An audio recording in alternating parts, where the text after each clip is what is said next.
बल्कि हमारी आत्मा को शांति भी देता है। जब तक आपके मन में नफरत होती है तब तक आप खुद को कभी भी शांति नहीं दे पाएंगे। इस उदाहरण से हमें यह समझ मिलता है कि हमें नफरत को दूर करने की आवश्यकता होती है, क्योंकि नफरत हमारी आत्मा को शांति नहीं दे पाती है। जीवन की सबसे बड़ी समस्या है हम खुद को समझ नहीं पाते। इस उदाहरण से हमें यह समझ मिलता है कि हमें अपने आप को समझने की आवश्यकता होती है, क्योंकि जब हम स्वयं को समझते हैं तो हम अपनी समस्याओं का समाधान भी निकाल सकते हैं। जो व्यक्ति अपनी कमजोरियों को समझता है वह वास्तव में मजबूत हो जाता है। इस उदाहरणों से हमें यह समझ मिलता है कि हमें अपनी कमजोरियों को समझने की आवश्यकता होती है, क्योंकि जब हम अपनी कमजोरियों को समझते हैं तो हम उन्हें अपने फायदे में बदल सकते हैं। अगर आप एक सफल व्यक्ति बनना चाहते हैं तो अपने सपनों को पूरा करने के लिए कभी नहीं डरना चाहिए। इस उदाहरण से हमें यह समझ मिलता है कि हमें डरने की जगह अपने सपनों को पूरा करने की कोशिश करनी चाहिए, क्योंकि सफलता उन्हीं के कदमों में होती है जो डर को हरा देते हैं। मनुष्य का जीवन केवल उसके कर्मों पर चलता है। जैसा कर्म होता है वैसा उसका जीवन होता है। इस संसार में देखने के लिए बहुत सारे खूबसूरत स्थान हैं, पर सबसे खूबसूरत जगह है बंद आंखों से अपने भीतर देखना।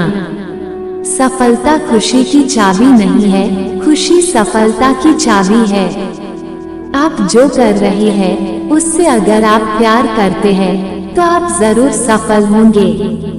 बीता हुआ कल जीवन को समझने का एक अच्छा मौका है और आने वाला कल जीवन को जीने का एक दूसरा मौका। अनुमान मन की कल्पना है और अनुभव जिंदगी का सबक है। सच्ची खुशी तभी होती है जब आपकी सोच, कथन और कर्म में समानता हो। जैसे तेल समाप्त हो जाने पर दीपक बुझ जाता है, उसी प्रकार कर्म के क्षीण हो जाने पर भाग्य भी नष्ट हो जाता है। जब मेहनत करने के बाद भी सपने पूरे नहीं होते तो रास्ता बदलिए, सिद्धांत नहीं, क्योंकि पेड़ भी हमेशा पत्ते बदलता है, जड़ नहीं। किसी के प्रति मन में क्रोध लिए रहने की अपेक्षा उसे तुरंत प्रकट कर देना अधिक अच्छा है।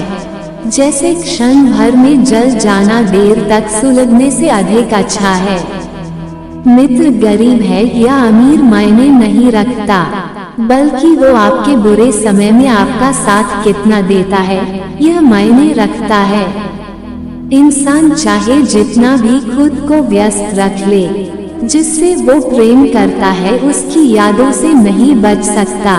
जब आप दूसरों के लिए अच्छा चाहते हैं तो वही अच्छी चीजें आपके जीवन में वापस आती है। यही प्रकृति का नियम है।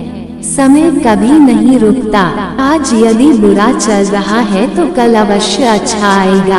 आप केवल निस्वार्थ भाव से कर्म कीजिए और वही आपके हाथ में है। जिस व्यक्ति के विचार मैले हैं, जो लापरवाह है और धोखे से भरा हुआ है, मनुष्य हमेशा अपने भाग्य को कोसता है, ये जानते हुए भी कि भाग्य से भी ऊंचा उसका कर्म है जो उसके स्वयं के हाथों में है। एक समझदार व्यक्ति वही है जो दूसरों को देखकर उनकी विशेषताओं से सीखता है, उनसे तुलना और ईर्ष्या नहीं करता।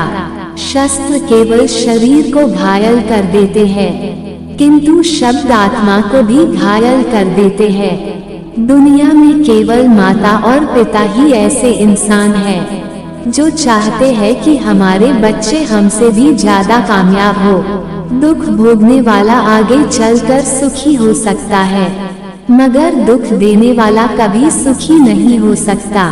समय मनुष्य के बनाए मार्ग पर नहीं चलता, मनुष्य को समय के दिखाए मार्ग पर चलना होता है। इसी को नियति कहते हैं।